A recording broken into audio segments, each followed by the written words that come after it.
पवन सिंह को हराने के लिए विरोधी कर रहे हैं तमाम तरह की साजिशें। जी हां दोस्तों, आपका स्वागत है मेरे चैनल ऑसम भोजपुरी पर। वीडियो को पूरा देखिएगा। वीडियो पसंद आए तो वीडियो को लाइक और चैनल को सब्सक्राइब कीजिएगा। दोस्तों, कल यानी 1 जून को काराकाट में मतदान है और बीते हुए कल शाम से ही चुनाव प्रचार बंद हो चुके हैं। ऐसे में दोस्तों, काराकाट में सबसे ज्यादा पलड़ा किसी प्रत्याशी का भारी है तो वह पवन सिंह ही है। काराकाट में पवन सिंह का लहर बह रहा है, जिसको देखकर विरोधी बौखला गए हैं और किसी भी तरह से पवन सिंह को बदनाम करने की कोशिश कर रहे हैं।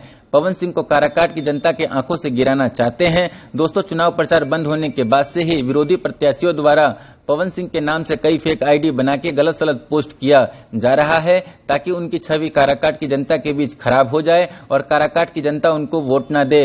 दोस्तों, इसकी जानकारी पवन सिंह ने सोशल मीडिया पर पोस्ट के माध्यम से दिया है। उन्होंने एक फोटो शेयर किया जिसमें उनके एक्स आईडी, फेसबुक आईडी और इंस्टाग्राम आईडी तीनों का स्क्रीनशॉट मेंशन है।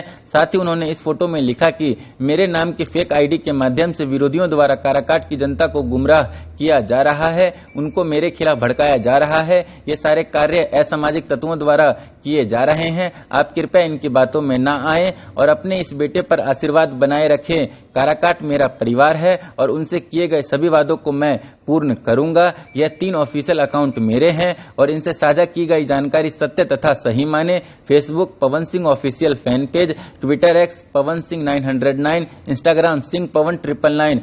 इन सोशल मीडिया अकाउंट के अलावा मेरे या मेरी टीम द्वारा कोई भी ऑफिशियल अकाउंट संचालित नहीं किया जा रहा है। उन्होंने इस फोटो को शेयर करने के साथ सजग रहें, सतर्क रहें, मतदान अवश्य करें, #काराकाट जिंदाबाद लिखा है। दोस्तों, मेरा काराकाट की जनता से विनम्र निवेदन है कि वो पवन सिंह के इन 3 सोशल मीडिया आईडी को ही फॉलो करें और इन 3 आईडी से साझा की गई जानकारी को सही तथा सत्य माने और पवन सिंह को कल क्रमांक संख्या 12 पर कैंची छाप के सामने बटन दबाकर वोट जरूर दें। उनको भारी मतों से विजय बनाएं और विरोधियों द्वारा रची जा रही इन साजिशों से दूर रहें। धन्यवाद। दोस्तों, आप लोगों को ये वीडियो कैसा लगा कमेंट करके जरूर बताइएगा। फिर मिलते हैं किसी नए वीडियो में। वीडियो पसंद आए तो वीडियो को लाइक और चैनल को सब्सक्राइब कीजिएगा।